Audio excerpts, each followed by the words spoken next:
who wants to tell a story first on like just reflection for 2020? We're doing our 2025 recap. So what was the big experience or what was the big lesson 2025? Yeah, you want to go first, E, or you want me to go I first? mean, no, I'll go.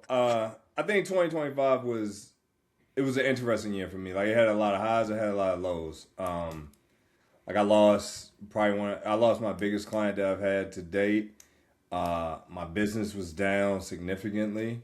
And I know a lot of my peers in the industry experience similar things, but when it happens, when it hits home, it's like a gut punch. Yeah. So it was a chance for me to kind of like look at my business deeply because when things are rolling, like you just are going from project to project, and you're not really taking a deep dive into like why things are this way. And so for me, I was a large portion of my business was with one client, Mm. and which is a risk for anybody. Like it can be a You don't great have to payoff. you don't have to say what client it was, but what kind of client was, like what category. Advertising. It Mm. was an advertising client. Um, and a lot of my business was with them. And then, when that goes away, it takes a hit. And I did some work for them last year, but just not at the level that I've been accustomed to doing for them. So now it's like, how do I adjust? How do I pivot going into 2026 to where my business is no longer looks like that? Like it's more spread out across clients, which is tough to do because I think for me in this business, it's always been I built these really strong relationships, and Yeah. I have repeat clients over and over again. And I get very focused in on those people, and like I have a new client that's emerged that has become a very repeat client, and their business continues. Like I see it, it's like a track. Like I've been working with them for I think 3 years now, Mm. and if you look at what I did with them 3 years ago to what I did with them last year, it's like three times the size. And I'm like, oh boy, this thing is growing. Yeah. This thing is growing in the same way that old clients have grown. And I'm like, but nothing, I believe, nothing lasts forever. Nothing lasts No, forever. So that you'll have your time with people and Yep. that time will end.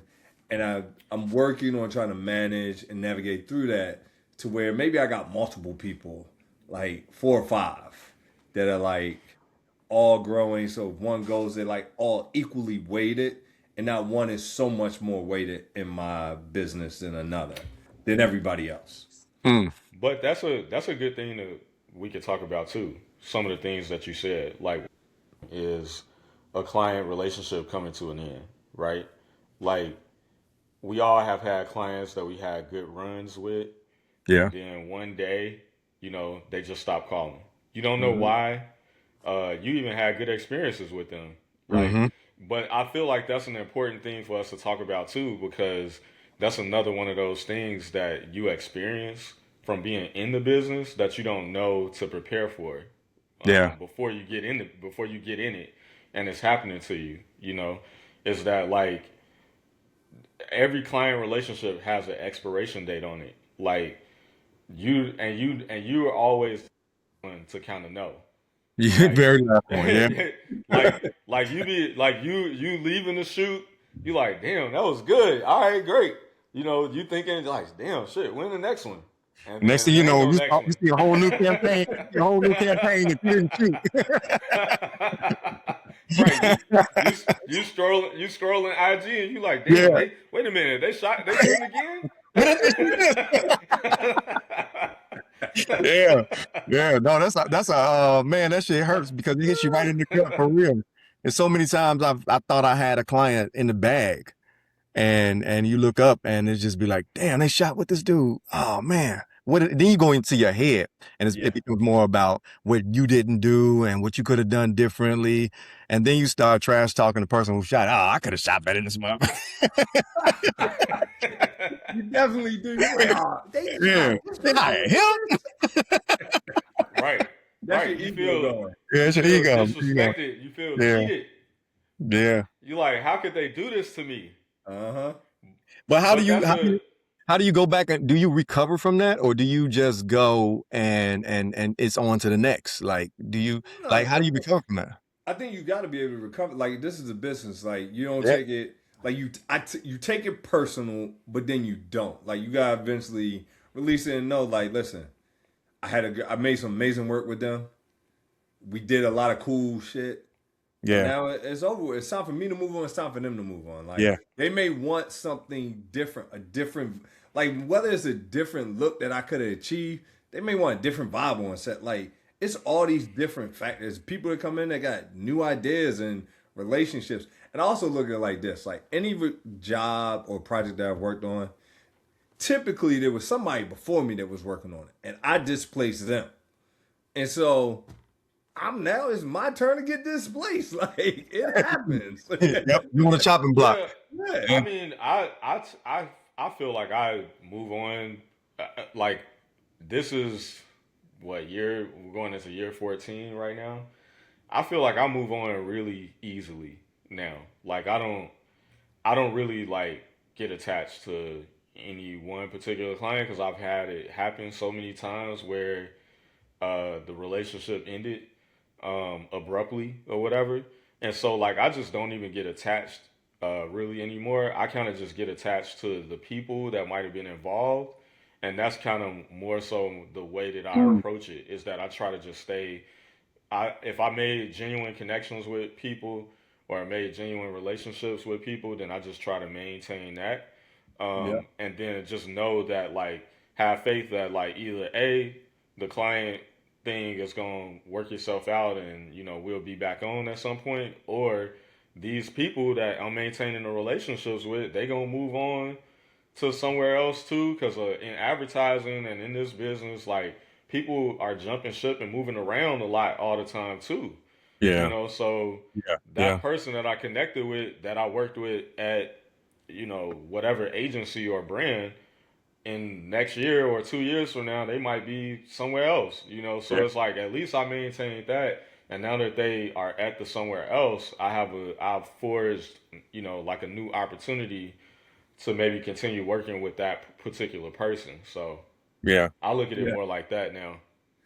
I agree 100%. Like the relation, and because it feels like a breakup or you've been cheated on, Yeah. but to me, it is really to Marcus's point. Like it's about a relationship I made with the people that I work with on these projects, and I maintain those relationships. And like I keep in contact with them.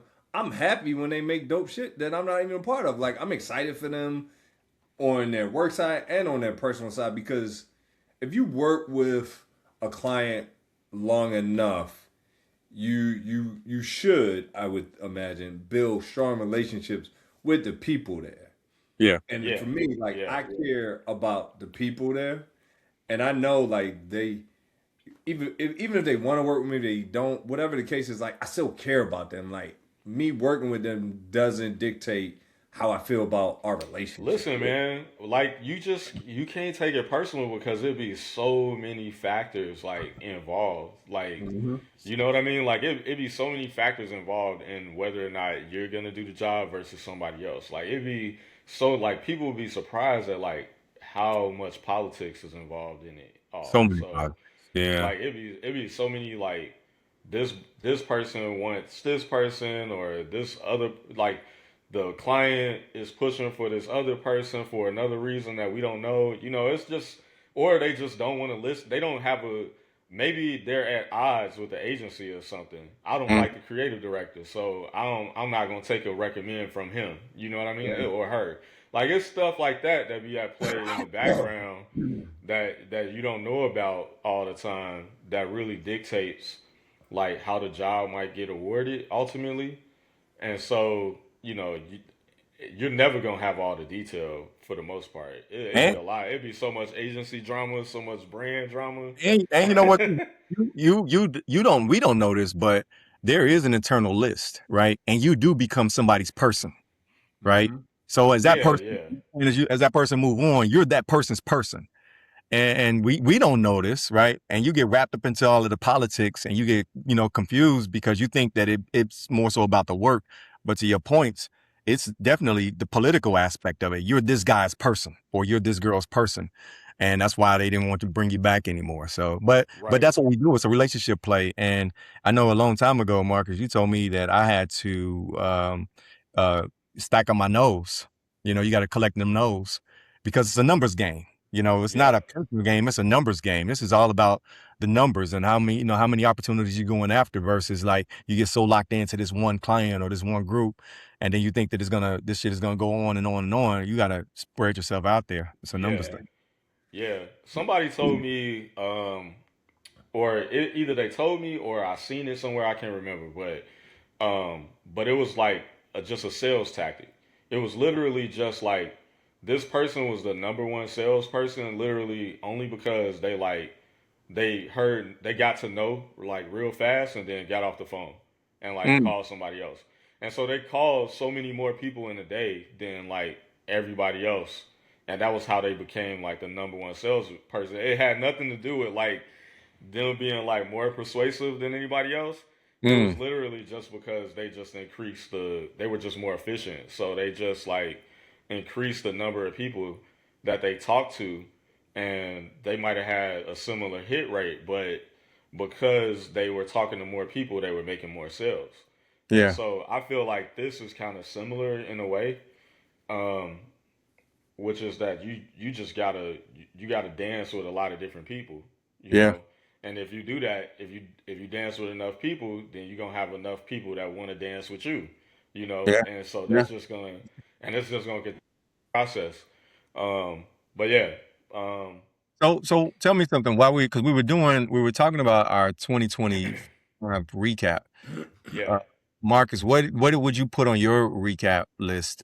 Good, bad, or whatever, like that you could say what came across on your path in 2025. Whew, man, 2025.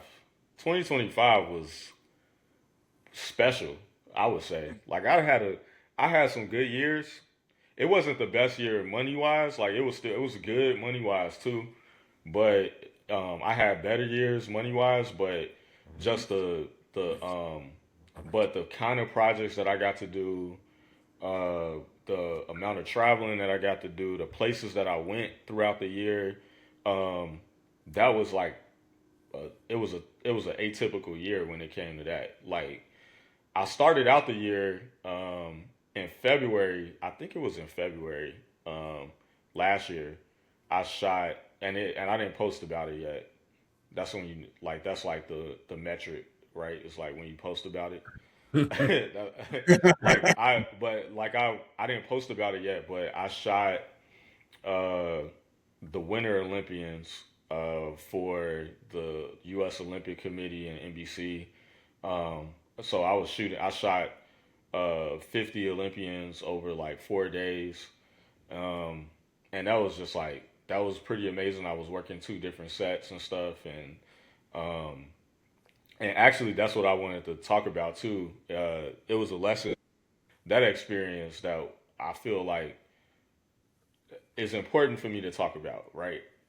Because that project in and of itself was like kind of like a dream project. It's the kind of project that if you are trying to get into this industry and stuff, like you kind of just like want and think of like when you think about the things that you're trying to have consistently happen to you. And I Mm. was grateful for that, right? And this is a real welcome to the group chat moment because this is the kind of stuff we end up talking about a lot because what I'm about to say is something that I don't usually feel comfortable saying to a lot of other people because I don't want to get judged for not just being happy about what I got, you know. So okay, so Winter Olympics. We are it's media day for all of the Olympians over that 4 day stretch. So they're going from we are basically one soundstage of many that all of the athletes are going to throughout the day to get photographed or to make commercials or to do whatever they got to do. So I was as it is a lot of the time with how things are set up now. I was set up in a sound stage that had multiple things going on with uh, all of these Olympians. So like there was a social thing happening. There was a set that had social stuff happening. There was my set that was set up for photography. Then there was a commercial set that was set up for some motion stuff and all that. So it's like three or four different things going on in my sound stage, and I think I was having with each Olympian, I didn't have like a crazy amount of time. I maybe had like 10 minutes, 15 minutes sometimes at most, and so highly limited with what I could actually do. So like when I was approached by the creative team for it, like of course I'm coming up with all these ideas of stuff that I want to do, harnesses and all this stuff, like all this complicated stuff that like if I had 45 minutes to an hour with each athlete, I could do. Yeah. But Yeah. trying to do it in that short amount of time, you just don't have enough time to do like stuff that's super complex. Um, so like I had to pivot and kind of simplify it all and try to make it work with something that was like a little bit more quick and whatnot. Um, so long story short, I hear through the grapevine that Carlos Sorrell is somewhere floating around, has a stage somewhere. Carlos is like one of my. It's almost he's become kind of like a quasi like mentor to me. I don't get to talk to him very often, but for those who don't know about Carlos and who Carlos is, he's like amazing sports photographer, fashion photographer, whatever category you want to put him in. He's just amazing and been doing this for much longer than all of us, even. Yeah. And so, like, Carlos was big in the game back in like 2004, before I even thought about doing photography. He was already doing Olympic, campaigns and stuff. So we are friends, and so I went to look for him. I go to his stage, and he got the whole stage, like, A portion of the like stage, not the whole yeah, stage. he ain't sharing no space. He not sharing space with nobody. Like he got the whole stage. Like Yeah. I'm like, oh my god. Like I'm like, you got this set and that set and that set and that set, and he doing a lot. He doing some of the things that I had in my head of what I wanted to do. He got like harnesses and he got like a snowboard ramp and like all this stuff that I was like, that's what I wanted. I'm like a kid in the candy store. I'm like, it's like when you ask your mom for Super Nintendo for Christmas and then and give you unwrap it and this is just a little Game Boy and and then you go to your homie's house and you see the Super Nintendo sitting right there. You like, that's the one. That's what I really want. Like, Yeah. uh, and your And the mom like, shut Sega up, Genesis. boy. Like, not everybody gotta get a Game Boy. So that was my moment like that, where it was like I had to shut up and remember that like you're here. You here and you're Yeah. working with Olympians for the next 4 days, and you have an opportunity to still like create some amazing work right now. And you need to focus on that and not focus on like the What's fact that it's yeah. not how you wanted it to be and it's not how somebody else is experiencing it. You know what I mean? Because at the end of the day, it wasn't a lot of photographers there. You know what I'm saying? Like you still are in some very like exclusive company by even being invited and being paid to be on any set that was there for those 4 days. So Yeah. I had to more so remind myself in that moment to focus on that and be grateful about that, versus like focusing on like where I'm not at, Yeah. in the moment, So A lot of times we get caught up into that. With that being said, though, which it leads me to think about like over the holidays, you connect with friends and family, right? And so my wife is always trying to volunteer my services to people. Oh, my husband, he'll shoot it. So I ain't doing pro bono stuff, but then that always leads me into an interesting conversation with people, right? Like people will say, once they find out Well, let me start off by saying, like, for a long time, I didn't know that I liked the title of being a photographer, right? Right. And because with me, it made me feel like, because my wife is she's in a corporate offices, so she's in all of the C suites and people got to talk. So when she introduced me, in my own mind, oh, this is my husband and he's a photographer. It felt like I was downgraded in a sense. That's how I felt, and I internalized it for a while. It took me a long time to kind of get over that hump, and I just want to kind of start it there. But now it's shifted to the point where is that I go into rooms and I don't mind telling people I'm a photographer first, but then what that always leads with is, oh, my nephew's a photographer. So my question to you, to both of you, like, how do you handle, or do you even bother telling people your level in photography? And because so many people think that when you say photographer, they think you just take a good picture and this is where you are. How do you, and we'll start with you, Eric, how do you handle the leveling up, or do you bother to explain your level to other people when that kind of comes up? I think it depends. But first, I want to talk to your first point about like saying you were a photographer, because Yeah. like I had that same challenge, and mine came from like when I quit my job. My identity was so attached to my old corporate job that when I quit, I was like, man, I'm about to tell people I'm a photographer, and I had that mindset of like, I everybody knew me as like this corporate exec, like I Mm, was a director. yeah. Yeah. And, like I was a young phenom in corporate, and I was like, now A I'm about to tell young people I'm a phenom. photographer. But I no, I get mean that. I like get that though. I'm Yeah. being honest. Like I was on this trajectory to climb. I was climbing the ladder faster than Yeah, everybody I yeah. knew, all my peers, and then I walked away. And so I used to introduce myself when I first started as a photographer. I'm like, yeah, I'm a photographer, but I used to be the senior manager. Like Um, literally, like it was yeah. always a but. Yeah. I did this and I did like I always reference the old.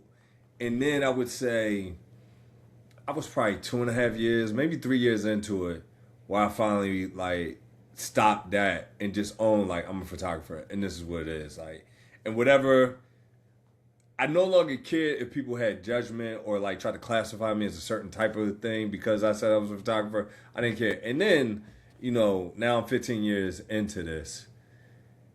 I do have like there will be times where I'm in spaces and I tell people I'm a photographer, and different people like you can see the brush off or whatever. I don't care, but typically because I'm very fortunate, like I'll say it and maybe someone else is around that knows, like that's in the know, Yeah. and then they like, nah, he's being Yeah. He's being he ain't humble. really Yeah. I telling get you that. what He's it being is and all that. humble. Like I let other people do Yeah. the whatever because I don't care anymore. Honestly, Yeah. like I know what I am. I know what I do. I know like what I care about. Yeah. And yeah, I'm a photographer, and I love and I love what the fuck I do though. Yeah. No, Like, I love this Yeah. shit too. Yeah. and so before I don't know, I had when I was uncertain about like saying I was a photographer, I was uncertain about if I was truly a photographer, right? Mm, But then once I get into the place of like, nah, I'm a photographer and like this is what I do. And if you got a young cousin, if like I get that all the time, like my cousin, I'm like, cool, introduce you to him. I love to talk to him. Like I give him whatever advice I can. Anytime if he needs some help, if whatever, I'm open to doing it, yeah. type of thing. Or if I've he want to had, give I me mean, advice, I'll take it from him too. Like your cousin may be Mario Testino, cool, Yeah. or whoever, You got, Seliger. you I got didn't something have, I, real quick. You got something air blowing technical thing in your microphone, Eric, or some I type. have Eric. No, that's not mine. Somebody had some type of air thing that was blowing in their mic.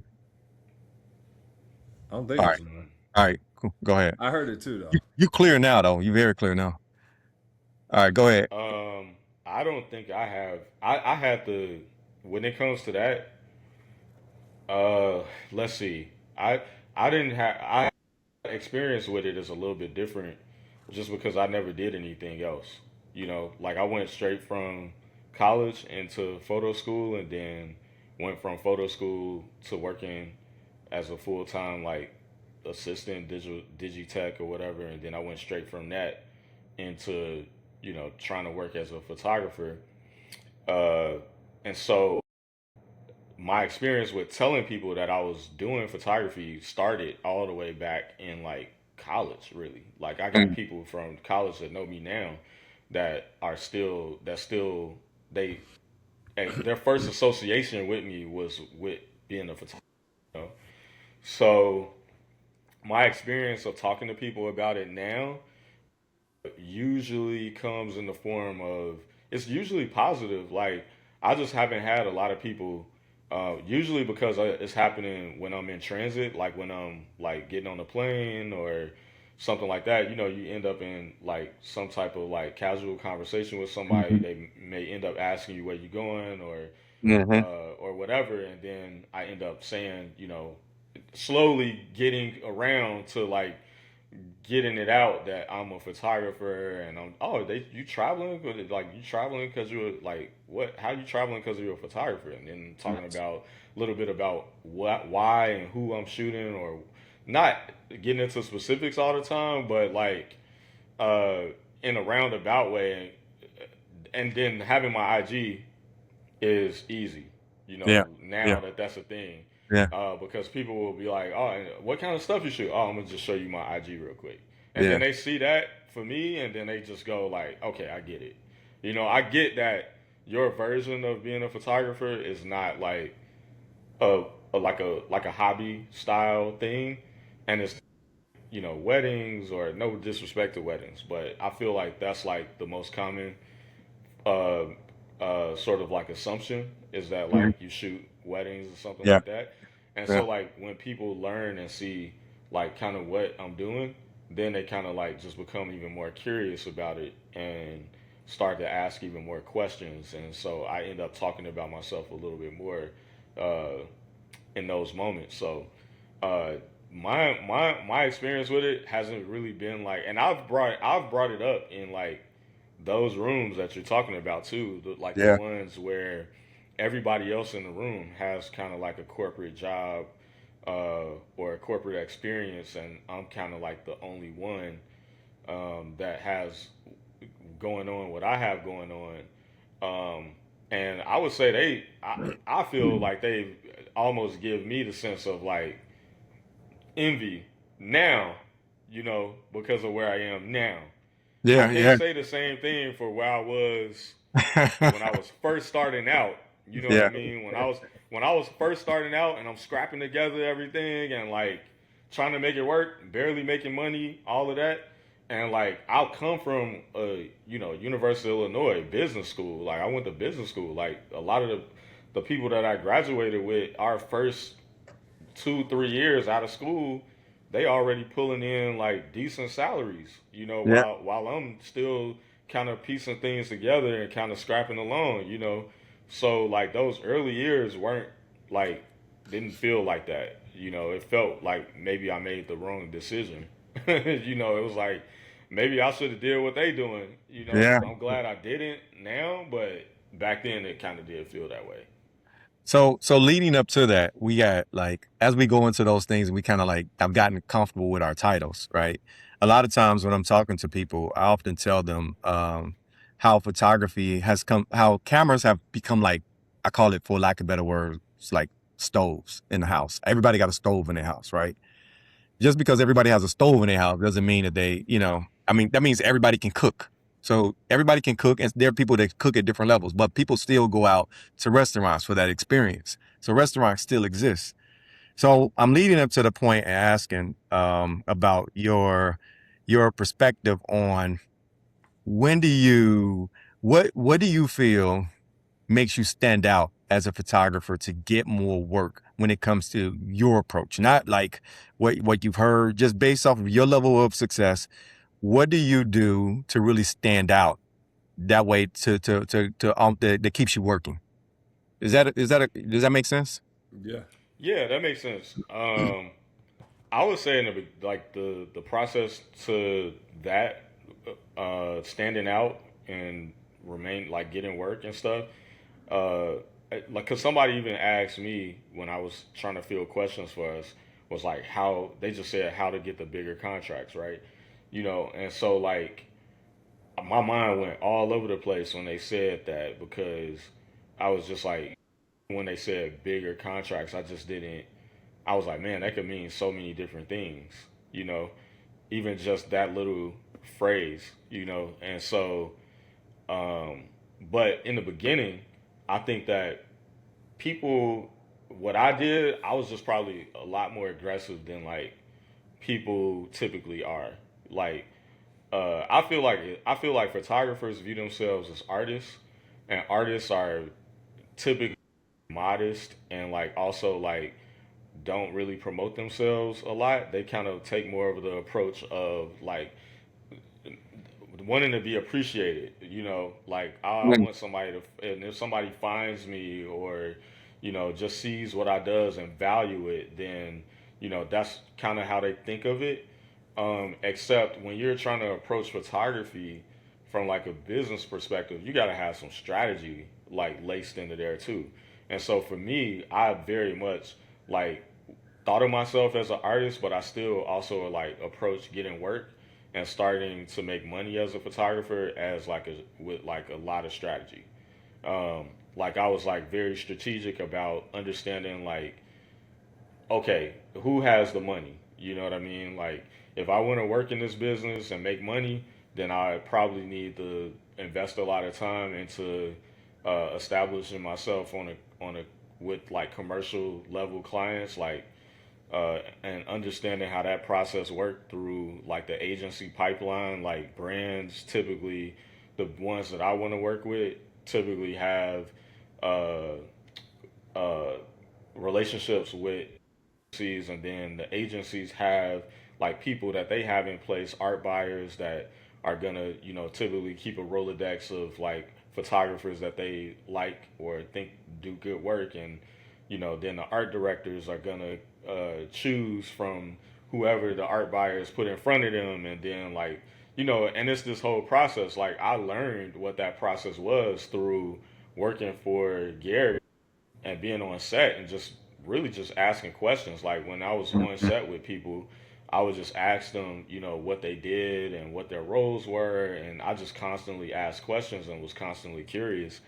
And once I understood that, I took that, sort of blueprint and kind of started to apply it when it came to trying to connect the dots for myself. Like I wasn't afraid to when I came. I was trying to work from Chicago, right?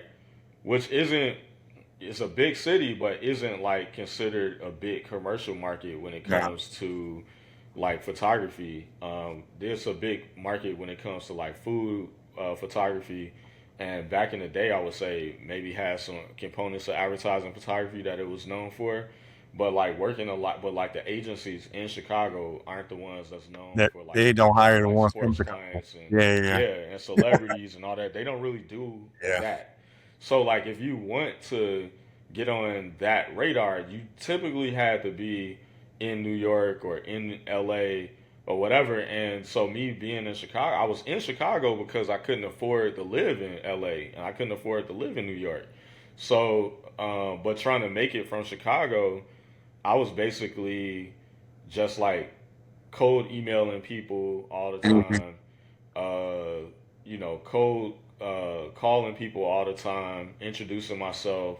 If I could, asking for meetings, in person meetings with people, going to portfolio shows in New York, in LA, like asking, people that I knew in those cities if I could like stay with them or sleep on their couch or sleep on the floor. And I was doing that, and I was No, like, you were. I remember.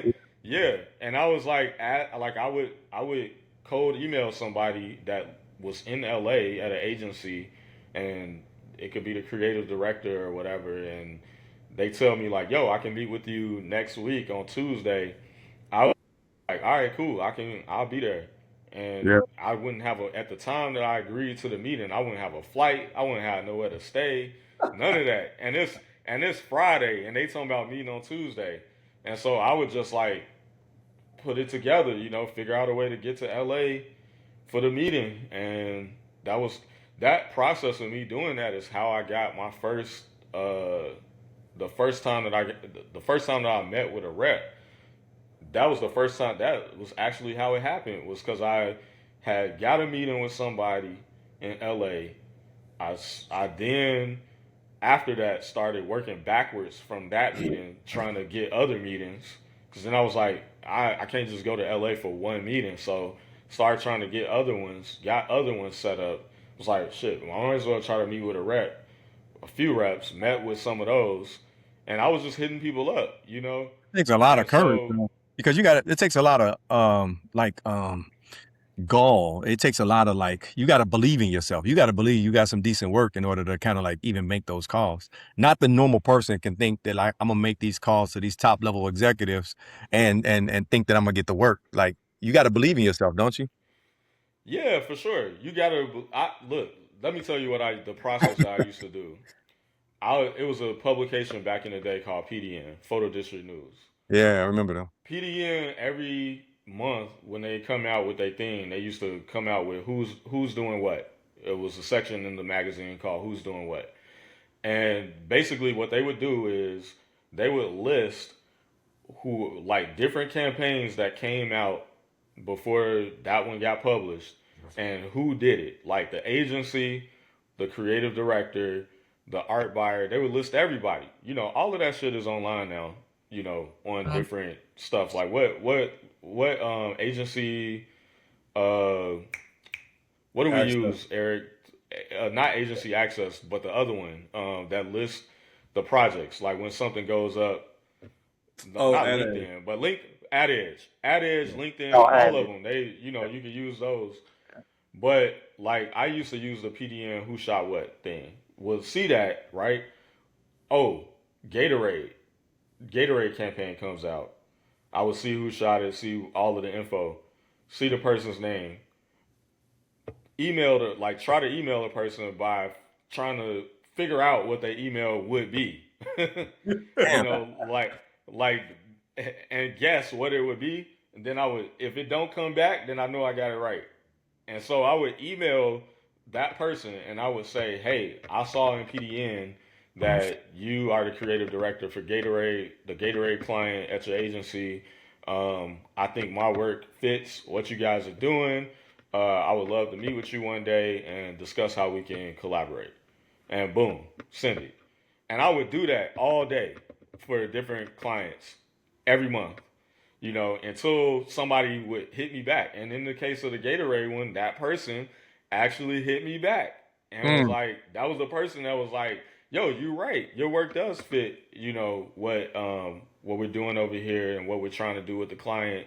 You're doing Tuesday, you know, come out. You know, I'll introduce you to the rest of the creative team and show them your work and blah, blah, blah. And I was like, cool, I'll be there.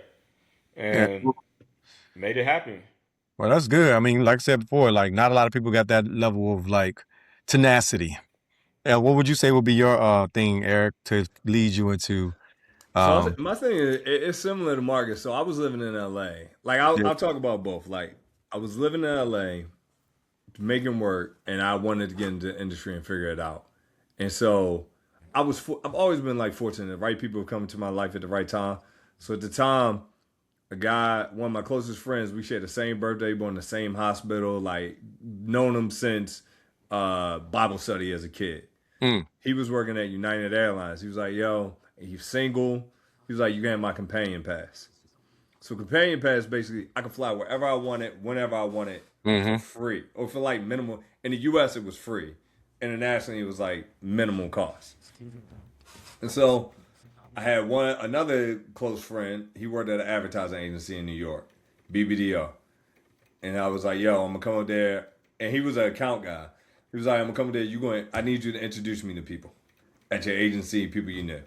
Fly to New York, stay at this place. He introduced me to people. Then from that, like I would go back to LA, make work, then try to set up meetings, fly to New York, meet people. I did that probably for like a year and a half. I was in New York once a month. Whether I had one meeting or I had five, like I would go to New York. Because one, I could fly free.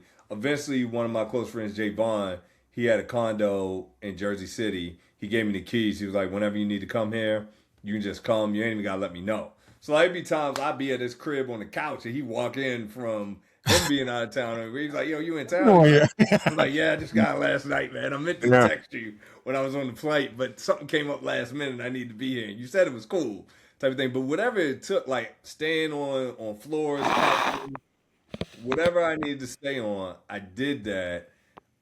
If I knew I could get in front of somebody, so it was like a priority. Like I knew, like getting in front of people was the biggest priority to getting work.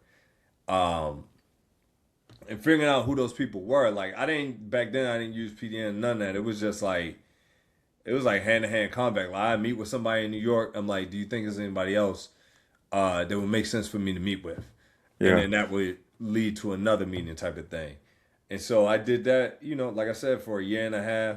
Eventually, I started like identifying people I wanted to meet with, Yeah. and then work spurred from that. And like from the rep standpoint, like I never thought about rep or anything because I was like, the time I got to spend looking for the rep, I could spend that time looking for We're gonna potential work. clients. Yeah. So I Yeah. always just focus on. I'm like the rep will eventually come. Yeah. I'm focusing on the clients because I only got a finite amount of time, and I'd rather just focus that time with clients versus anything else, and I'll build my business. And then, like you would ask a question, like, what's the thing that kind of sets me apart Right. and it keeps me working?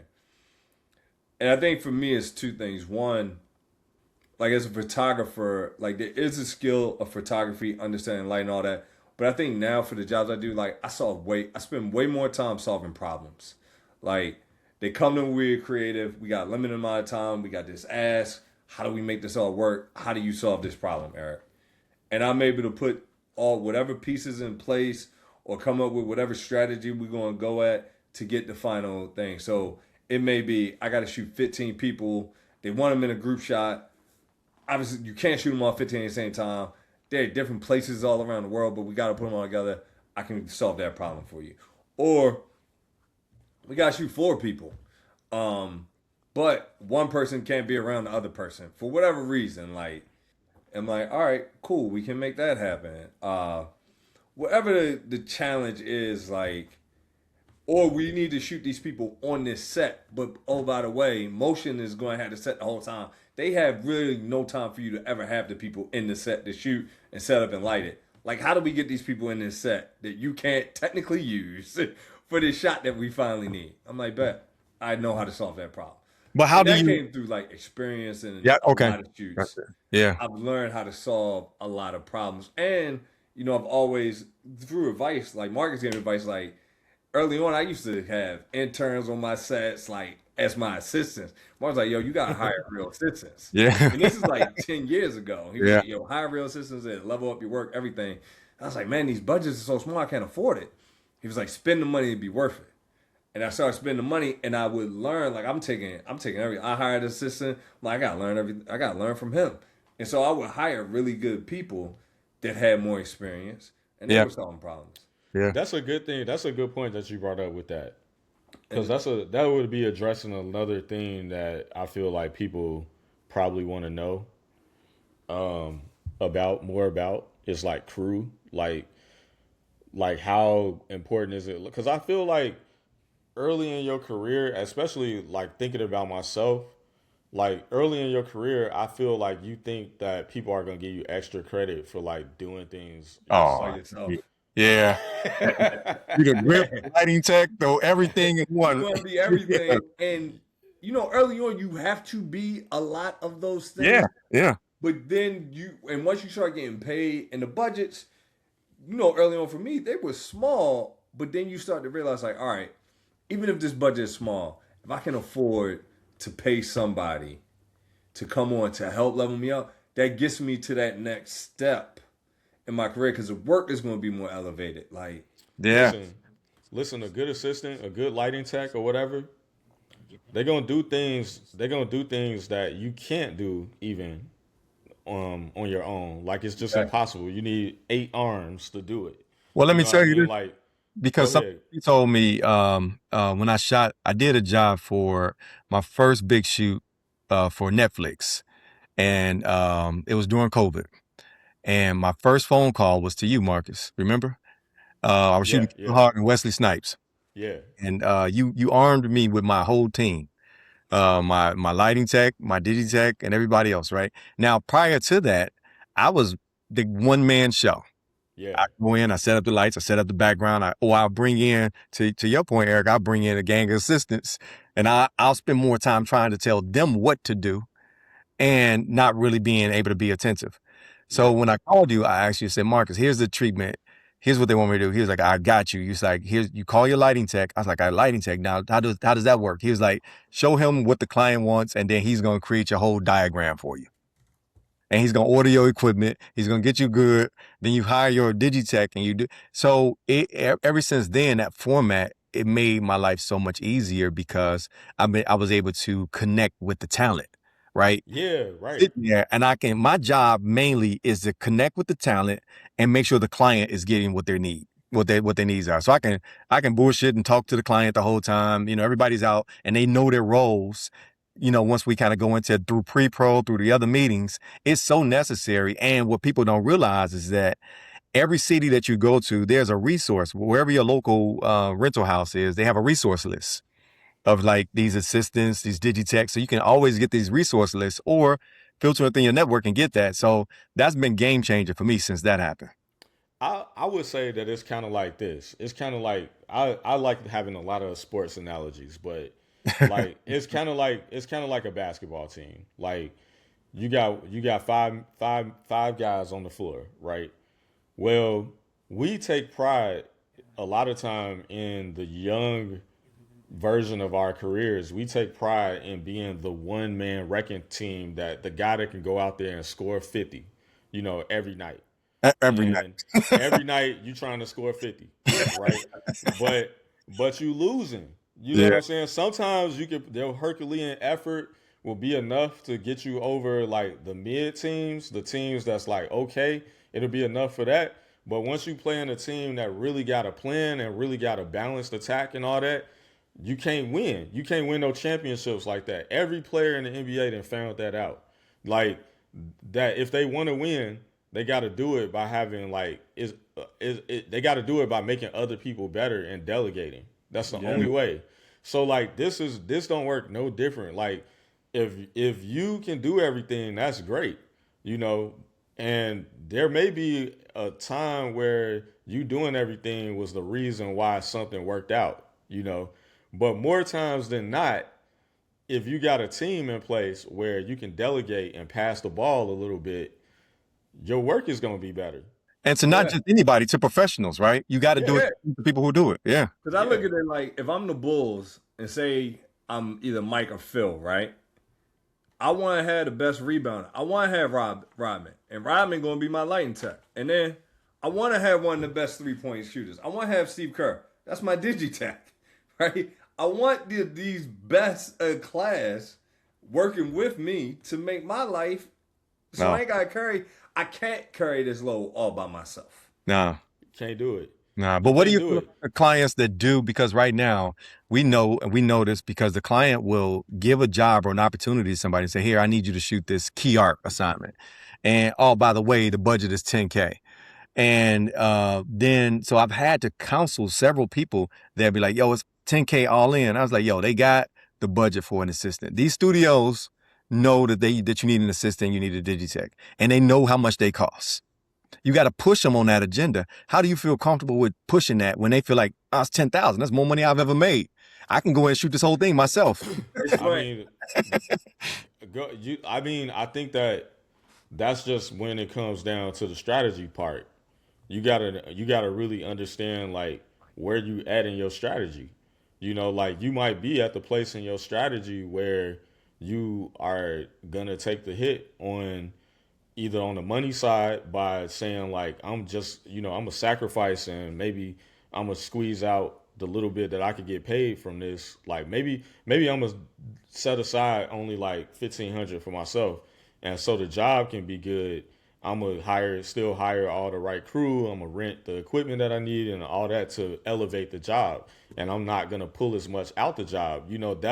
That's called investment back into your business.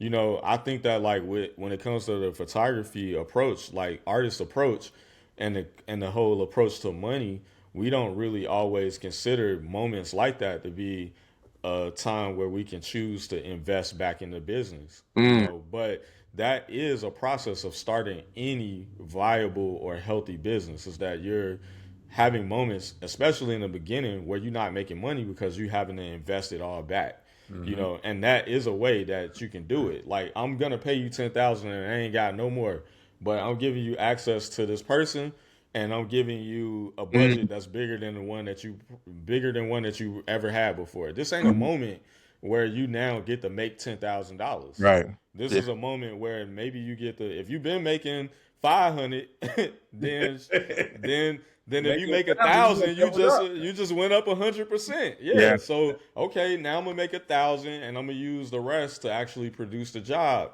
And that's got to be a part of your strategy in that moment.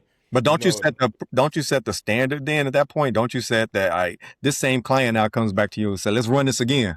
I need you to do that same thing you did for me for this next 10 racks that No, we got. because I'll say I've done it in the past where I went in and we ran it one way, very like minimal money Yeah. that I was making it, and then you know a few months later they ran it back, or even maybe a year later they ran it back, and we was looking at totally different numbers, Yeah. and they were cool with it because Yeah. you produce and they recognize it and they want it because it's like again, if you getting a job and they offering you a lower quote budget that you got to use to produce it, you ain't the only one they doing it to. They're like they in the testing phase right now to see like what other people out here can make for this money, Yeah. and then you hit it out and you give them all the things like they're like, man, we gotta rock with this person again. Yeah.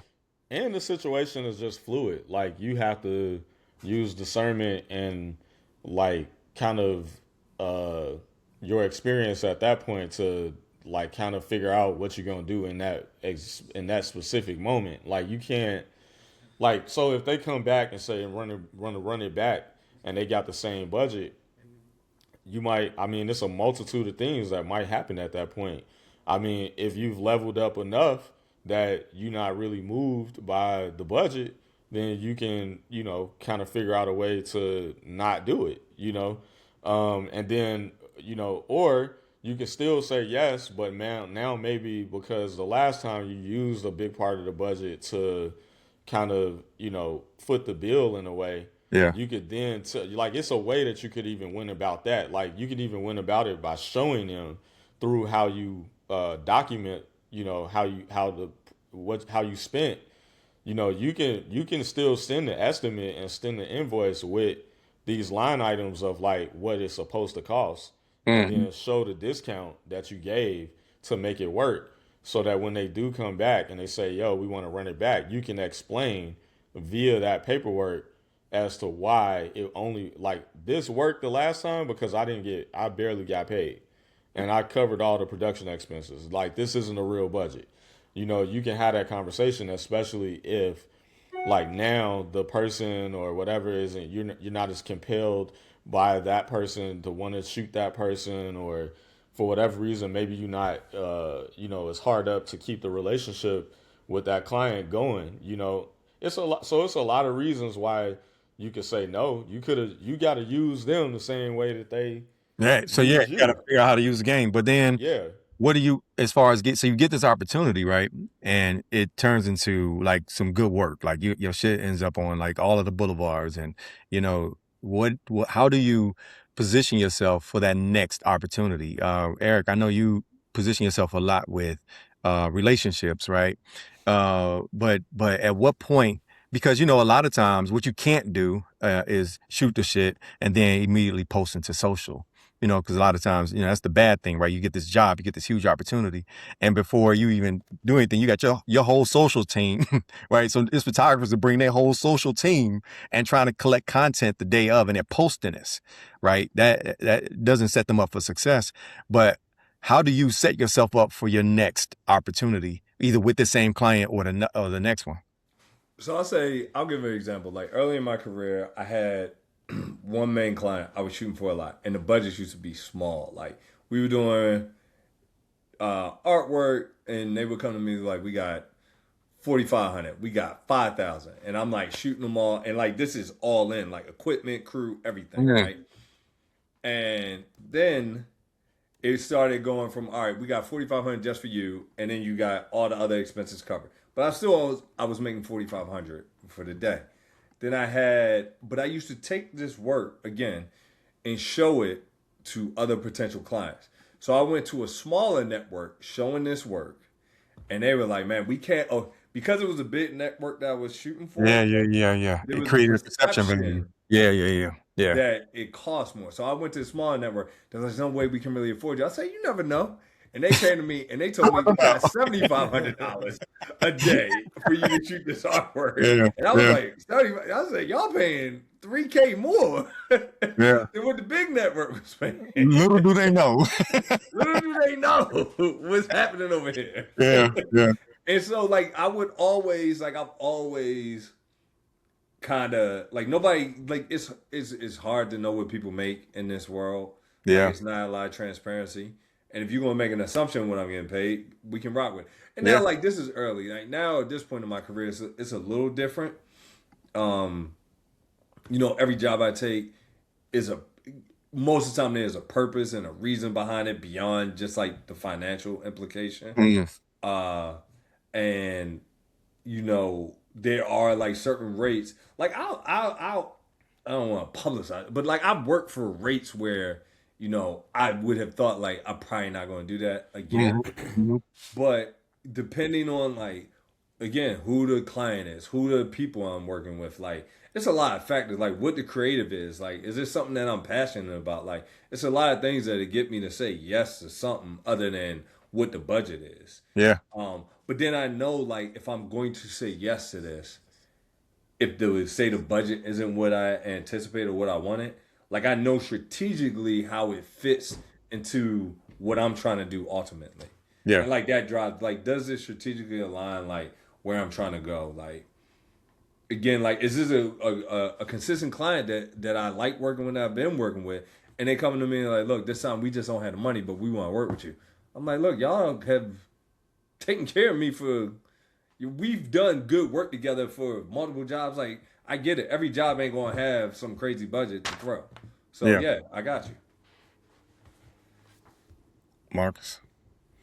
Yeah, no, I mean, when it comes to what was it? What was we talking about? How do you Maintaining set the yourself up for the relationship. next no, not even that. Just setting yourself up for the next play, the next opportunity, the next play. You've done this big job, so now I need more of this. I want to eat more of this. Like, how do you set yourself up? Yeah. So Like, that I think that comes like again strategy, right? Like comes down to how you gonna strategize with how you gonna get yourself from point A to point B. Like you gotta have like a method to your madness. Like I listened to I was watching David Letterman his show on Netflix, and he had Michael B. Jordan on okay. there. And Michael B. Jordan explained like how in the beginning, like how he went from basically being with the pack, to where he is now. Like I would say Michael B. Jordan, especially for black actors, like he's set himself apart from the pack, right?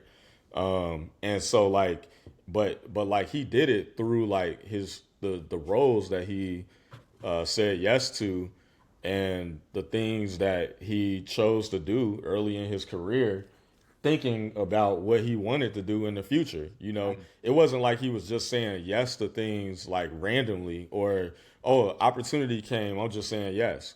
Mm. It wasn't like that. It was like I'm saying yes to this specific opportunity because I want to show that I have this specific skill set. So because I know that I want to do these kind of movies and I want to showcase these kind of skills, so that when that opportunity comes up and I'm put in the mix, then I'm one of those people that they think about, and Yeah. that's kind of what happened. And I would say it's similar to how I would look at things too. It's like earlier in my career, it was like I'm getting hired all the time to do like more doc style approach work, but I always thought to myself like, man, how can I show that I can also shoot like like high end lighting and stuff. I want the big lighting budgets and all of that. I don't want to always just be like the guy that's expected to show up and just make it work, you Yeah. know, because the budgets associated with showing up and making it work are different than the budgets that are associated with crafting something, you Mm. know. And so I wanted to be able to show that I had those skills. And so in the beginning, it was a lot of me getting in the studio myself and paying for the equipment myself and, cutting deals with studios and paying assistants. I mean, I had test shoots that cost 7 grand, 10 grand, because I was paying That's for what you paid everything out for. of pocket. Yeah. Yeah, Okay. because I Yeah. was paying for everything out of pocket. I was paying for all the lighting. I was paying for the studio space. I even paid for the model that I wanted because if you try to get the model and test with the model, you know how it go. Like, oh, the agency giving you that model, but then They the got you. day of the shoot, They Yeah. got they call booked. you and they got booked, and they Yep. telling you the Yep. day of, the morning of, or whatever, and then they trying to send you somebody that is way completely different than who you wanted to work with. Yeah. They just trying to send you anybody that needs some shots, and they might be like a rookie model that can't really pull off, the what you trying to go for. So I was like, all right, well, I'm gonna avoid that. What's the day rate? It's 3 grand. All right, here. Mm.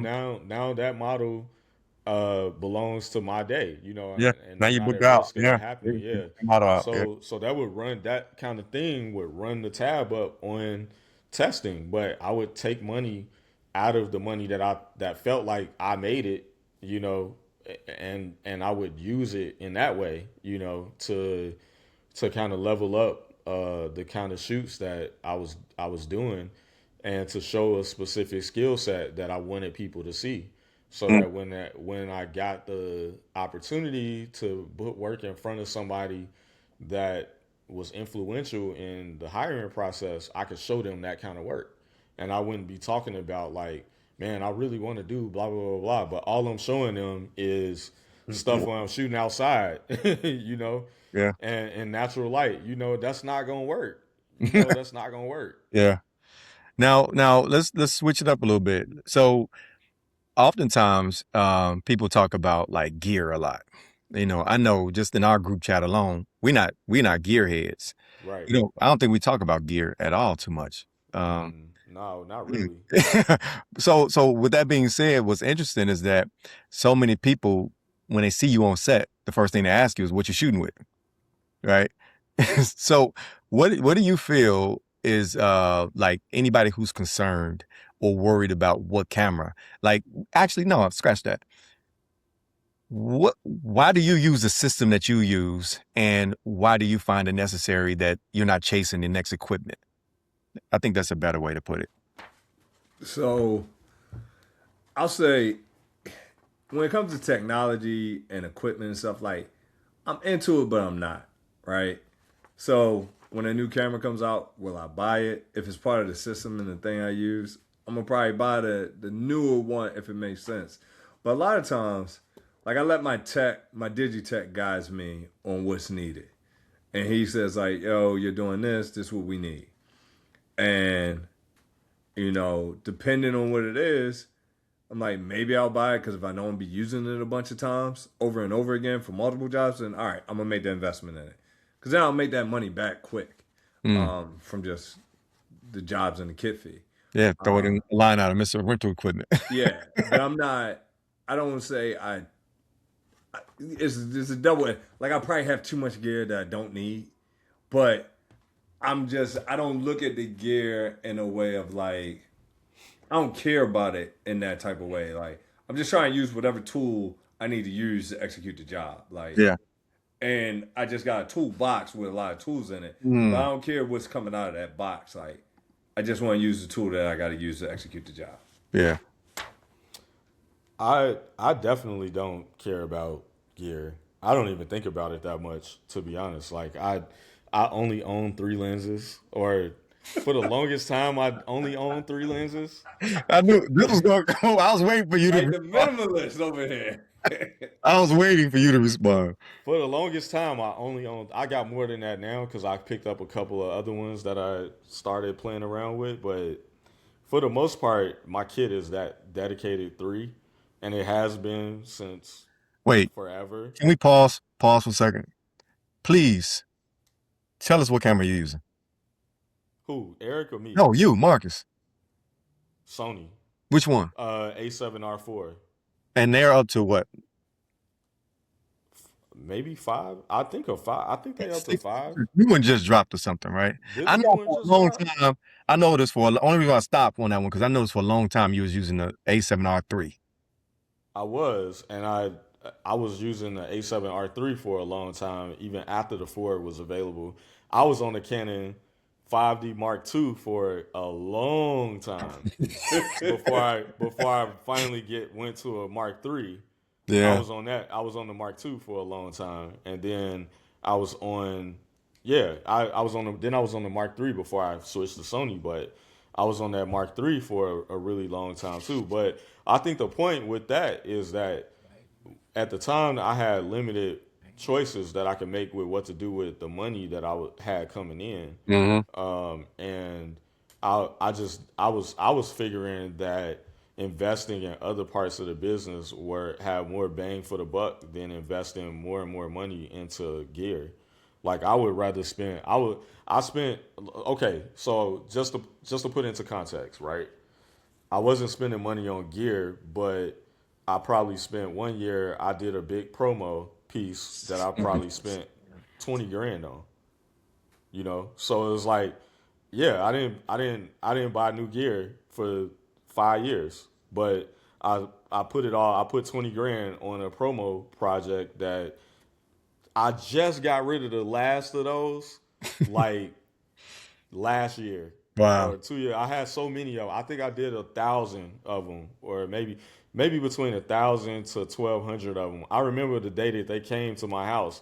They got delivered on pallets to my Mm, house, yeah. and in boxes, in like 50-pound boxes. And I had ran out of places to put them. Yeah. And then all the people that I had a list of that wanted one, it was in the hundreds, but I still had so many more than that. So I was bagging up promos in my house manually, putting stickers on them and all that, and doing that whole thing, and sent them all out. Was showing up to the post office with 25, 30 of them at a time, where the postal people like, what are you doing? Like, what are you sending? Yeah. And so like I was doing that, but so I'm just saying, like, those things though, I felt like did like let's say one promo, let's say if it cost, I can't do the math in my head, but say one cost $75, right? Or $50 to produce. Like that was going way further than if I would have paid, what's the going rate for a L lens It's like or 2 G grand. series Yeah. lens, two Yeah. grand, three Yeah. grand, whatever. Yeah. Like whatever in totality it was to send out 60 promos versus paying 3 grand for a new lens. It was worth the Like it time. was way more worth it in the end. And like that's how you grow your business, Yeah. is you don't get concerned with things that don't help you get more clients or help you improve your work like in a noticeable way, because like you don't want to the thing is you don't want to nerd out and like become like so into the gear that you're like you just trying to show up to like photo events to talk gear with other people. Well, a lot of people, you a lot of know people say that they want to start, and they say that they can't start until they get a certain lens or a certain camera, or it's I just the can't wrong record until mentality. they get. Yeah, it's wrong. Yeah. You gotta start with whatever you got. And I'll tell Yeah. you, like through my like I've met so many techs that tell me they work with photographers that don't even own cameras, Mm. like at all. I'm like, say what? They show up the set, no camera, just them. They're like, yeah, they just rent whatever they're using from Mm. me. He was like, I'm one of the only photographers that my techs tell that show up, and I'm not renting like Now gear. that's a little crazy to me, but that goes to show you like how some people move when it comes to just like personally shooting even. Yeah. Because like I don't like I don't even understand how a photographer or a working photographer could be like that. Just because it's like, well, how are you like just shooting work? Like how are you just doing stuff like in general. Like when you Yeah, just get the which urge to want to make something or do something, like you're not doing that. Well, they may have like a camera that they just can't use. They could still have like a Mark III that they use personally, but they Oh, can't okay. showing up to set with that. Like I don't know what they personally have, but I know they ain't showing up to set with a camera and they're shooting maybe a I get million. that because I mean I've done that. I've done that very few times. Like I've had a client have some very specific specs before, and that wasn't the camera that I owned. You know, so I yeah, I have to. in that moment I rented something just to meet that requirement. But that's rare. It's rare. I would say that that probably happened over the last 14 years. I probably had two times that that's happened. But you Now, know, in the key art world, it's more it's more common for them to say you gotta have a medium format than Yeah, not yeah, yeah, yeah. versus. yeah, that was crazy. The medium format days. Well, it's still now, but now the medium format standard Yeah, is Fuji, and yeah. Well, that's the standard, but yeah, but it's not requested as much. it's not. Yeah, but so speaking of personal work, do you carry your camera everywhere? No. What You makes carry your phone. you want to No. carry a camera? What makes you want to carry a camera? So like here's the camera that I carry, and what makes you want to shoot something just out there? That's the crazy thing for me is that like almost nothing. Like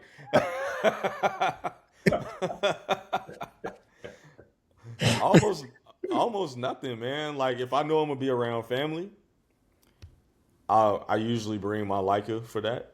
Like if I know I'm about like when I went to down to Mississippi and I was with family, I was shooting a lot of personal stuff of my family with my Leica, and I was creating. That was I mean I created some of my favorite images like that, and then Did I you use it shot for some. portfolio? Yeah. So I have a whole section of work that my agent like uses to like sell the idea that like I can work with just like real people Yeah. or work with families, work with kids. Like that's another thing that we probably could touch on a little bit, Well, that's but what I'm leading up to with this. Yeah, yeah, it but should it's like, work. but it's like that, like us being trying to be like multifaceted, right? I'm known mostly for working with celebrities and athletes and all that, but uh, there's still a ton of work out there where that's not where you can still make good money, and that's not really going to be what you're shooting. You're not going to be shooting a celebrity or shooting an athlete, and the perception from people, if you don't have that kind of other work in your portfolio, the perception that people make is that you're just not interested in that and Mm, that you don't want to do it, and or that or even in the more like straightforward way, they may even just think that you just not right for it because you just don't have the work to show mm, that you do that kind of stuff specifically. So I started using that work as a inroads to for clients that are interested in me, but maybe can't see how straightforward in a straightforward way. They maybe can't see how I work with athletes or how I work with celebrities like maybe translates into whatever it is that they need to get shot. So, and it's been successful. You know, I've done one of, and not in the last couple years, but in 2023, my biggest paying client that year was a healthcare client. You mm. know, so and then the year before that, my biggest paying client was a financial client. It wasn't even like sports. And So so you would say a lot of your personal work drove them to that to hire you for those jobs. yeah, so like personal work led them to hire me for those jobs directly, and then I would say, uh, and even in my main work, like in the sports stuff, like in the sports and celebrity stuff, even in that, like the first stuff that I did was still personal. Like I did a basketball project on my own, where I wasn't getting paid. Like I was showing up, going to Simeon High School, shooting a basketball team, like doing that whole thing just on my own, like just because I thought it would be a dope project, and I could create like a sort of look and an aesthetic from that, and so that's what I did, and that's kind of how I got started with my first like commercial job or whatever. Eric, do you carry a camera? I mean, I carry my phone everywhere, so that's a camera. But Yeah. then, like, I think we got the same little like. I bring that, when I'm doing something very specific with my family. If Hmm. I'm going somewhere, like we going on vacation, I'm gonna bring it. Uh, I'm gonna try to make something it's around family where that comes out. And then with personal work though, like I don't. There was one point in my career I used to make a whole lot of personal work. I was just always shooting, and one was like to get better at making images, Hmm. and then to develop to figure out what I liked. I shot a lot. To figure out what I wanted to shoot, how I wanted to shoot, how I wanted to approach shoots. So I did that for a while, and then now it's become like, all right, what is it that I really want to make that I'm restricted from making at work, like on jobs? Right. Like, how can I make something like that? And so I did a big personal project late last year with an entertainer, and then I'm working on a big personal project now. Uh, that, and I try to find things that for me, it's got to be something that I'm passionate about because with any personal project, you run into like these challenges and roadblocks to why Mm. you shouldn't do it. And I've always had to pick projects that when those roadblocks, I care enough about the project that when the roadblocks come up, I'm gonna work through them to keep Yeah. the project going. Yeah. And I found that my whole career in this, no matter what I've achieved, like I still run into I decide to do a personal project, I know I'm gonna hit some roadblocks. So I Mm. gotta care about it enough to work through those roadblocks. Yeah. I I typically carry I got the same Leica we all talking about, that Leica Q. I typically carry that and as my everyday carry. Sometimes I feel, inspired to shoot something. Or sometimes mainly I carry it when I'm around family or going to some function. I used to try to carry it to like other events, and I'll break out my camera and kind of like take some shots. Every now and then I feel inspired enough whereas that if it's an event, I know quite a few people there, I'll break out the camera and kind of get some interactive type photos of them, engaged out, turn them black and white, just kind of create that spark or that emotion where people can see that. Because what I wanted to do, as a photography kind of gotten to that point where is that I got tired of trying to shoot to the creative brief. I wanted to shoot something just more expressive of myself. So I've been experimenting a lot with the art world, right? Trying to like make photography art. But in order to do that, I needed, you all right? Yeah. I'm there. I think my battery died. Keep going. See, that's that webcam shit. That is. Yeah. So I've been focused mostly on really trying to build an understanding for the arts, right? As it pertains to photography. So the last 2 years, I've been experimenting in the art world. And that has caused me to carry my camera more than ever before because I'm looking to build this narrative, really build these classic moments, really creating some artwork that people can like frame and put on the wall. So my next iteration of myself is like really diving into this art world. And that's what's causing me to carry my camera more than ever because I see something I'm inspired by that most times look good on print. And now I'm really trying to like supplement my photography career, by working with and just shooting the shit that I just want to shoot, and get paid for that. So Yeah, I mean, I agree. Like with the briefs and everything, and the stuff that we shoot for work at times can be very restrictive. And I think Marcus does a really good job of this, of like making art out of the commercial work. yeah. And I think I've tried to lean more into it's like a muscle, right? Like you get so used. For me, I've gotten so used to like, all right, let me go execute what they're asking me to execute in the way they want me to execute. Let me not take a bunch of risk out here on their dime and executing what they're asking for. And what I've tried to do is like, all right, I still go out and execute what they ask for, but let me find some time, make some time to try some shit out too. Uh, and it's a muscle though. Like mine is underdeveloped. Yeah. So like I don't Got do it. it. I haven't gotten to the point where I'm doing it like a reaction. Because like as you develop that muscle, like it becomes easier. Like it's easy for me to execute the brief. Like that's Mm. easy. And I do it quick. I can do it quick. I can do it slow. I can do it however they want it. Like they say, Eric, you got 5 minutes with this person. Eric, you got 3 minutes with this person. No problem. I execute what you guys want. But the muscle of like, Eric, you got 3 minutes with this person. Execute what you want and come up with like this creative idea that I want. That's inside of me. Like that takes me a lot longer. It's like, all right, I want to do this now. For me to do this, like I gotta do this. Isn't like I just haven't done it enough to where it's like that reaction, that same reaction time I got in executing their creative, I Yeah. haven't executing something that I come up with. Yeah. If that makes sense. Yeah. I mean, I do the brief all the time, but I don't know. I mean, I always go off, almost always, not always, but almost always I go off script to do whatever I want to do. Like I don't know. I don't really see. I think it's because if I think that the creative is good, then I don't feel as compelled to try to do that.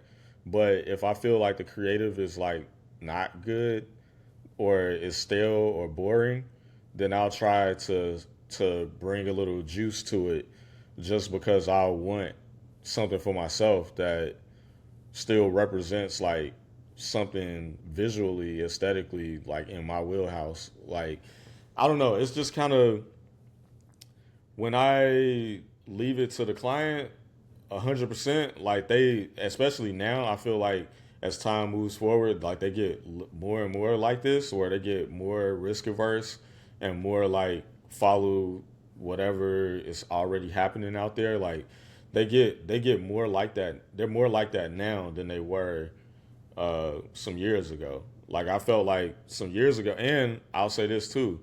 I feel like I've been forced to kind of be the way that I am, just because like some years ago, you had editorial opportunities were more so in balance with the commercial opportunities. Like there's Mm. not even that many magazines really No. around Yeah. anymore. So like you really don't, and in that world, in the editorial world, you're giving more like creative reign to kind of like try things and do whatever you want. Otherwise, anytime you experiment and you kind of doing it by way of trying to put together some expensive test or whatever. And I feel like editorial used to act as like kind of a buffer for you spending all your own money all the time to execute some idea that you may have wanted to do. But now, the way that the way that we make money is so different now. It's really gonna be like almost 100% uh, commercial work, and so now your time is kind of just like more so locked into that world, and if you don't force yourself out of it through like doing it on even just that set, then you're really just gonna be stuck with work that only represents like the client's vision all the time, Yeah. versus having work that somewhat represents where you wanted to take things. And so I don't know, like because I do it, and because I kind of push for it, in some ways I end up with clients that look for me to do it. They'll experience me doing it, and then they'll come back and be like, "Remember that thing you did? Like go do that." Yeah. And then the next time I work with them, they just get familiar and they just be like, that's the brief. Yeah. Now this time the brief is Marcus. Marcus is the brief. Yeah. We let him do whatever. He had 5 minutes and he did this thing last time. Now we want the whole shoot to be like that. I've had that happen a bunch of times too. So Yeah. So we coming up on about hour and 20. I think we can get it to an hour 30. We got a few more minutes. But two more things I want to talk about is one, something a little bit more current that's recently happened. We talked about it in our group chat, but Christopher Anderson, with the White House photos with Vanity Fair. oh yeah, Wanted to kind of touch that for a moment to get your thoughts. And, because a lot of times when you see images like that, right, that causes a spark. and you wonder like, man, how do I get an opportunity like that to just create something? What does it take for you to be able to be in a space like that? Although it's editorial, right? Why do you, what do you guys think about why did it buzz? Why did they just go off the wires the way that it did? I think. Well, Oh, go ahead. the first thing I wanted to preface it all with is by saying like Chris. I worked with Chris before. I met Chris on a Nike shoot before, um, and like Chris has been around in the game for like a very long time. Yeah. Yeah. Like that's something that a lot of people need to know and Yes. understand is that, and he cut his teeth like in the photojournalism world. Like that was where he sort of like lived for a long time is by doing photojournalism.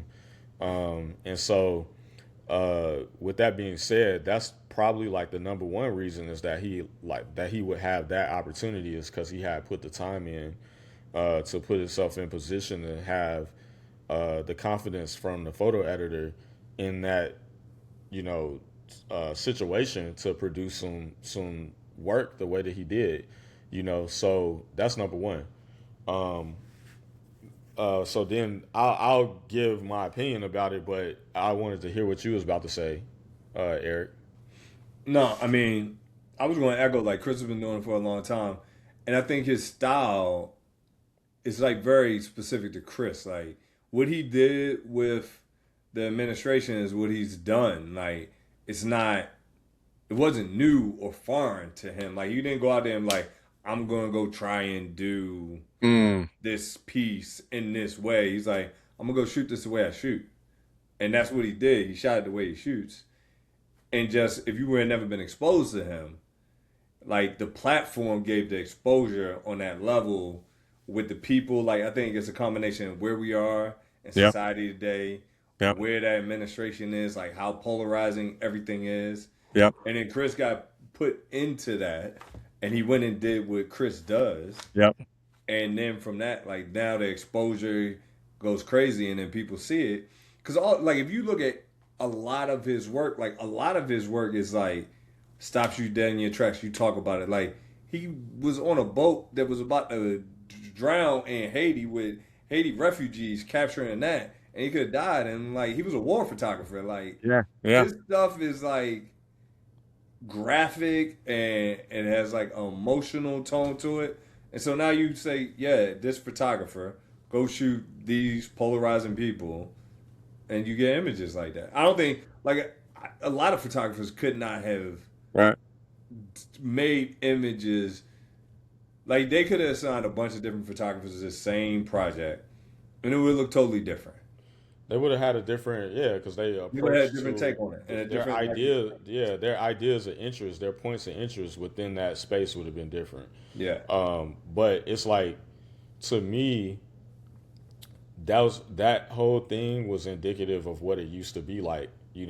Magazines used to have photo editors that purposely hired photographers that could mesh well with a subject matter or whatever. It's like, and I think that the public and whatnot, and social media is just not used to that anymore. Like that used to happen all the time. Like an artist gets paired with a subject, and that's how iconic images got made. A lot of the most iconic images that we think of when we think of like our icons and stuff, they weren't created by way of like advertising campaigns.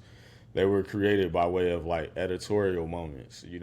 Yeah. And so like the photo editor is almost like in the music studio is like the producer. you Absolutely. know it's like if you look at like Snoop Dogg when he worked with Dre versus when he worked with Pharrell, two totally different sounds. You know what Yeah. I'm saying? So it's like it's a skill set from the photo editor perspective to think of what could happen if they were to mix these people in the room together. Yeah. That if anything, we haven't talked much about the photo editor in this Right. situation, because that really is who to blame for what ended up coming out is the photo editor. The photo editor was the one that was like, I have this administration and I have these particular groups of people, You know who I'm gonna put in that room? Chris Anderson. You Yep. know, Yep. that is what created the moment. Yep. Is that idea? You know, if they had a said, you know who I'm gonna put in that situation, and it was like I don't know, I can't think of Platon, what, however you, Latan, oh, you put Annie yeah, Leibovitz in it because she Right. did Yeah. yeah. it for a Right. long Right. time. Yeah. Like it looks, they'll both get images, but they're gonna look so different. But see, and this is why I wanted to end on this one, right? Because the biggest thing that you guys said, which is my reason of bringing that up, is how necessary it is to have your own tone, your own aesthetic, right? Because yeah, Christopher Anderson had this look for many years, and people are just becoming familiar with it. The names that you've mentioned, Annie Leibovitz has a look, that people have, and Marcus has a look. Erik has a look. It's a lot of times where people they take for granted that they have this camera and they can get it to get the proper exposure and get the shots that they want. But what they don't think about a lot of times is finding out your style, your flavor, being able to understand that work comes to you the more you work on your own aesthetic, your own look, your own your image. And the perfect example in seeing that come to life in recent stories was a Christopher Anderson story. Because they hired him based off of his look. Okay, people should. I mean, what I feel like you're saying, and what I agree with in in ideology is that people should focus on craftsmanship. They should focus on the Mm, craft of I like that. photography, Yes. and not focus so much on. In my opinion, people focus a lot on getting the bag and trying to make money, really early in the process, And making a and name they for it. don't. It's become a Yeah, celebrity thing too. yeah, and trying to make a name for themselves, like trying to get their follower count up or Yeah. whatever, and they don't focus that much on the actual like craftsmanship part of becoming a photographer. Like I just remember like in the beginning, like I still got it, like I still have the the folder with all the bookmarks in it from all the different photographers' websites that I used to go to and would pull images from, and I still got folders of images that I have on hard drives of just images that I just pulled for inspiration and just studying images. Like I could just name photographers from the past 30, 40 years that I liked, whose work I was moved by. Hmm. And when I talk to a lot of photographers that aspire to get to a certain level, I feel like that's one of the things that's usually missing in the conversation. Like they usually can't name even other photographers that they like, or whose work they really want their work to look like or whatever. They just are out here like Mhm. just shooting, you know what I mean? Just shooting and really just making whatever their whoever is paying them to make something is they're just making that. So whatever environment they find themselves being a part of, that is typically what dictates what they produce, Mm. versus them really looking inside and exploring, like, man, what do I like, what am I interested in, why do I like this. If I took you through my folder of images and whatnot, I could go through each one and I could tell you exactly what it is I like about it and why I pulled it and what drew me to it, etc. And I can even tell you how, show you parallels in my own work of how I took those things that I like about those images and implemented it in my work and started to pull it into my work.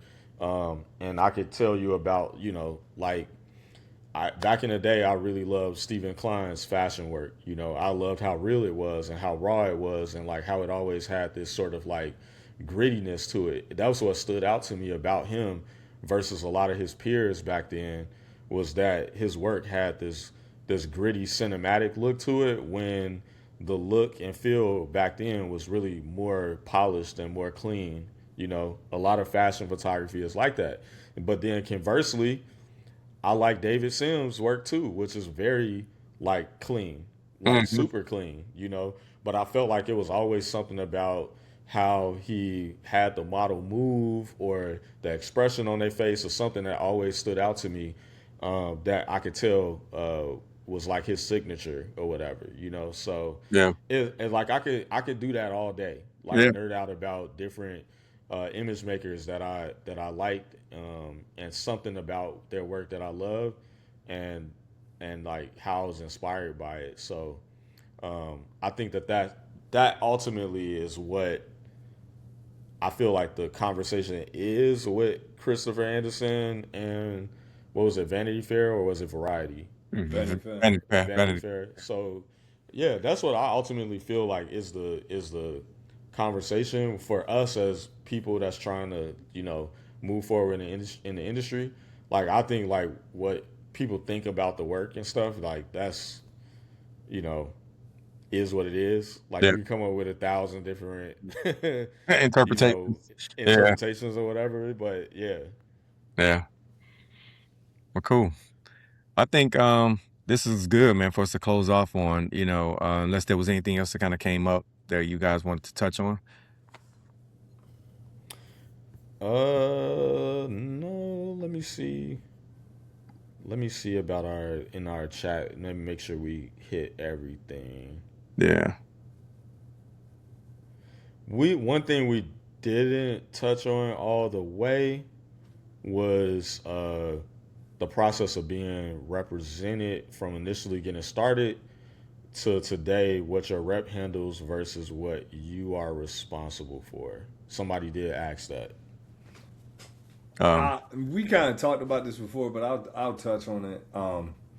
One, I think it is having a rep is a relationship. Like it's a partnership that y'all work together, and I think a lot what I've found in the industry is like it's a misperception of like I get this rep, my rep is going to get all the work from me, and there may be cases where that happens, but I would say for me, it is a true. It's always been a partnership. I've been rep 3 times, uh, and it is I am working along. We're working alongside each other to grow my business. Like it is not all on one person. And honestly, I take the ownership. Like it's really more on me to grow my business than it is on them. mm, So I gotta. I feel like I gotta own my career, and anything bad that happens is my fault. Anything good that happens is my fault. Like or anything good. Actually, I look at anything bad that happens is my fault. Anything good that's happening is because all the other good people around me. Is mm, how I look at things. Um, but like it's taking ownership, and I met several people where their expectation like their rep does everything, and I say the benefit of a rep is like now I got a partner that's helping me. I got a partner like certain things like I don't want to go and chase somebody for my payment. I got a partner that I don't know if they like it or not, but they signed up and that's what they said they're going to do in this partnership. mm-hmm. I don't want to have to have review all the contracts or find a lawyer to review all my contracts. I got a partner that does that for me. I want to have to schedule every call and and schedule all these things. I don't want to be doing that. I want to spend my time looking at other image makers, like making my own images, things, working on creative things, like doing stuff like this. Like I got a partner that handles a lot of the back end, a lot of administrative stuff, um, and they also go out and hunt for me. Like every rep is different. Like with the rep I'm at now, if I see a project that's out there and I don't know who worked on it, I can email the our agency, and they would find all the people that participate in the project, and then I can either decide to reach out to them. They can put them on a hit list for me, whatever we decide. But now I don't have to spend the 30, 40 hour trying to figure out who worked on something because I got partners that help me do that. Yeah. So I think if you look at it as a partnership versus like the idea like I got a rep now, I can just wait for the phone to ring. Yeah. I would say before you join in, Marcus, 'cause I know you got a lot of insight that you'll add to this, but being somebody who's not rep, right? And have had that desire and even being partially repped with the agencies that I was repped by, I see the benefit that the biggest benefit was, to your point, Eric, was managing the relationships, right? Because they have inside scoops to the people who they've built relationships with to give them inroads to opportunities.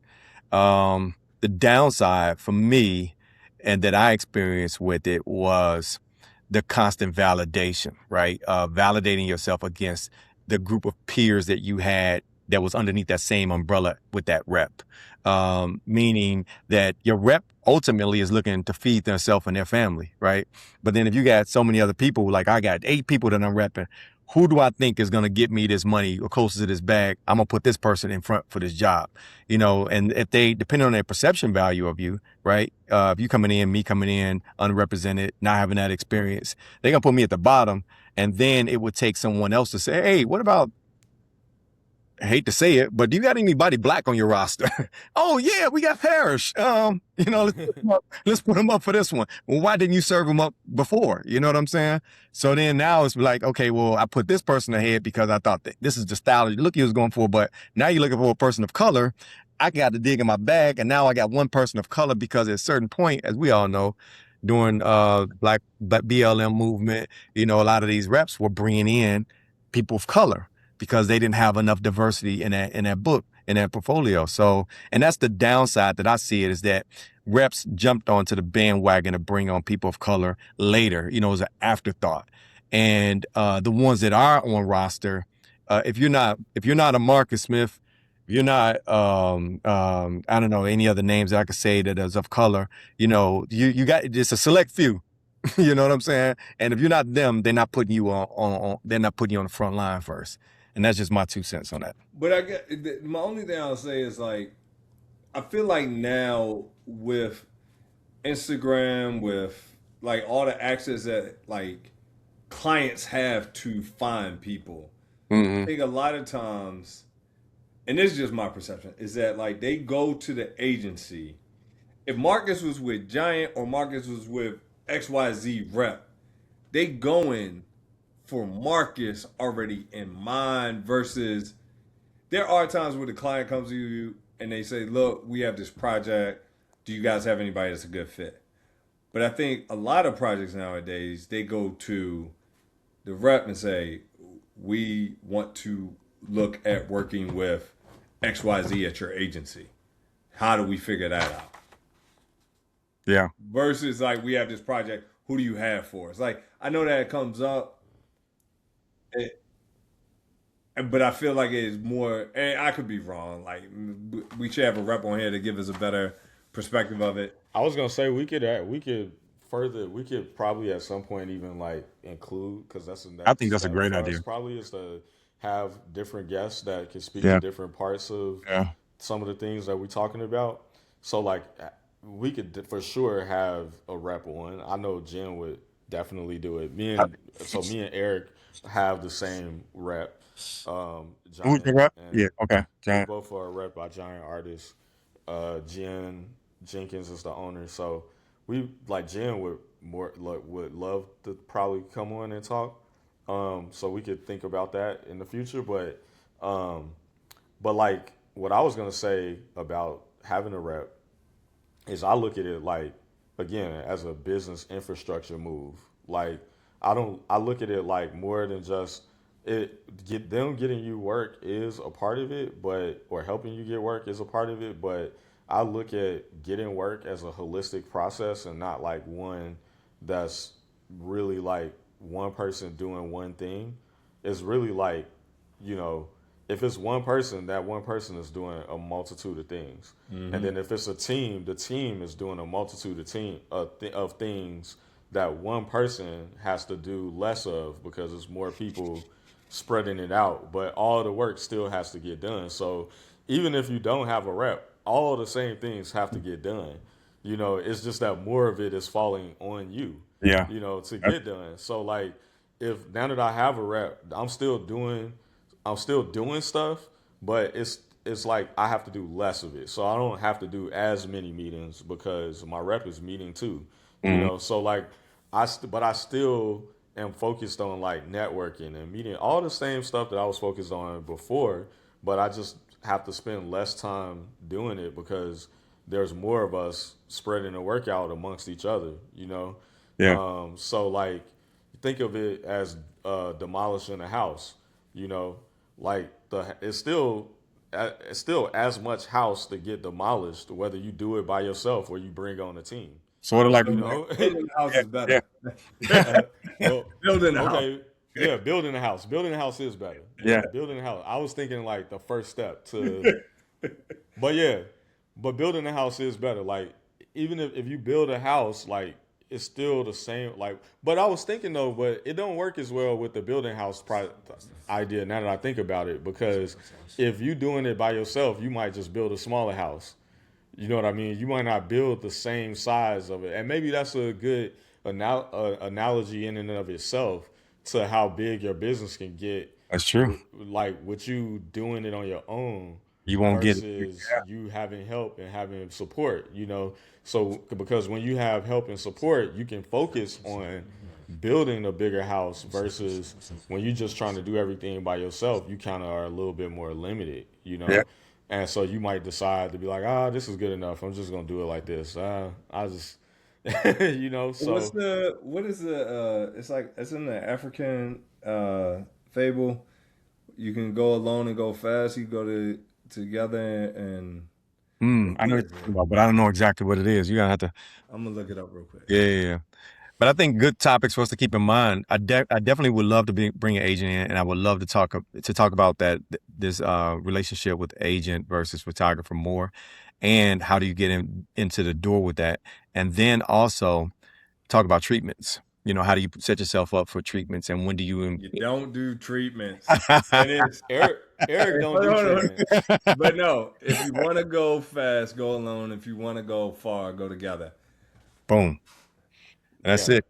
And then treatments, we that's All right. so So, 1999. oh man, I do treatment. I have to do things to treatments. go away. I do treatments all the time. I think in October, November together, I might have did 10 treatments between Mm. those 2 months. Oh Did you I do wow. was a doing it. treatment for your upcoming job? No. Did you So leave? I just got a job this that I'm leaving for a Friday to go to London, and then I'm going from London to Milan, and then back home, and then a couple days after that in LA to finish it. And I didn't do a You didn't treatment. do a treatment. No. Picture that. Picture a world But with no treatments. Picture My I that first know world. job that I'm doing this year, guess what? No treatment. I would love that world. I would love that. So clients, if you listening, don't make us do treatments. Yeah, clearly we don't like them. All right. Well, then I think this is a good stopping point.